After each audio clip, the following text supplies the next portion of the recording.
법무부 장관의 직무정지 조치에 대해서 윤석열 검찰총장이 법적 대응을 개시했습니다. 장관 명령의 효력을 멈춰달라는 신청을 어젯밤 늦게 법원에 냈습니다. 네, 대검찰청에 나가 있는 취재 기자 연결합니다. 강은나래 기자. 네, 대검찰청입니다. 네, 장관이 직무정지 명령을 내린 지 하루 만에 윤 총장이 맞대응에 나선 거군요.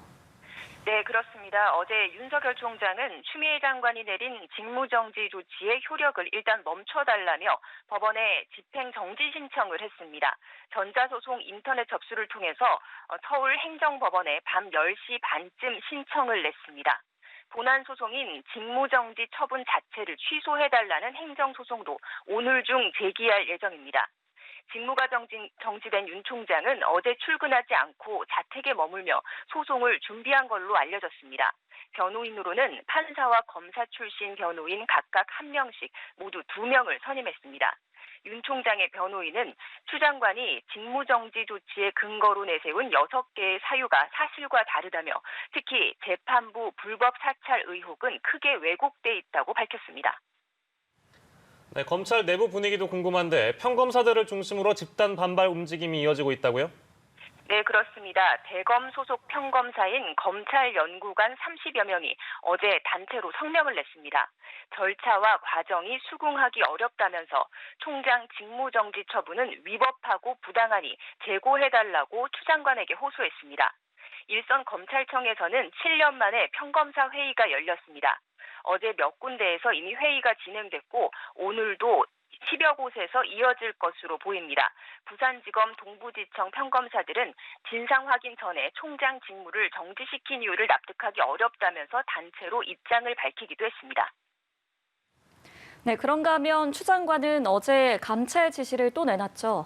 이른바 판사 사찰 보고서를 놓고 점점 시끄러워진 것 같습니다. 네, 맞습니다. 추 장관이 밝힌 윤 총장의 징계 사유는 모두 6가지였습니다. 그 가운데 하나가 말씀하신 판사 사찰 의혹인데요. 추 장관은 추가 사찰이 있었는지, 총장의 사적 목적을 위해서 부당한 업무 수행이 있었는지 감찰하라고 지시했습니다. 이에 어제 대검 감찰부가 대검 수사정보 담당관실을 압수수색한 건데요. 바로 판사 사찰 보고서가 작성된 곳입니다. 대검 감찰부는 보고서 작성 경위를 조사하기 위해 컴퓨터 등을 확보해서 포렌식 작업 중인 걸로 알려졌습니다. 가장 큰 논란은 보고서에 적힌 무리야기 법관이라는 표현입니다. 과거 법원행정처의 사찰 문건에 같은 표현이 나오는데 검찰이 사법농단을 수사하면서 확보한 자료를 악용한 게 아니냐는 겁니다. 당시 대검에 근무하며 이 보고서를 작성한 성상욱 고양지청 부장검사는 공개된 기사 등을 토대로 재판부의 성향을 자료로 만든 거라고 해명했습니다. 네, 윤 총장 징계를 논의하는 법무부의 검사징계위원회 언제 소집될 것으로 보입니까? 이르면 다음 주 안에 소집될 가능성이 있다는 관측이 나옵니다.